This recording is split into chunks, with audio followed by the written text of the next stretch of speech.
அனைவருக்கும் வணக்கம். இது Havells brand Lloyd 15 place dishwasher.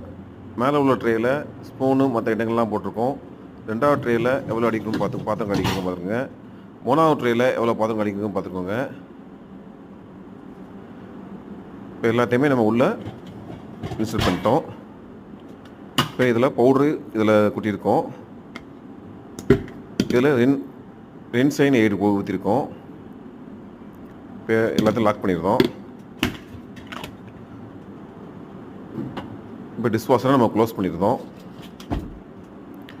Close பண்ணிட்டு இப்போ ஆன் பண்ணுறோம். ஆன் ஆயிடுச்சு. இப்போ நம்ம டைம் செட் பண்ணுறோம். இப்போ 1.5 மணி நேரம் செட் பண்ணியிருக்கோம். இப்போ ஆன் பண்ணிடுறோம். இதில் என்ன பெனிஃபிட் அப்படின்னா, இது வெந்நி தண்ணியில் கழுவுறதுனால கிருமி எல்லாம் சுத்தமாக அழிஞ்சு போயிடும். அதுதான் நம்ம பெனிஃபிட்டே, ஃபஸ்ட் பெனிஃபிட்.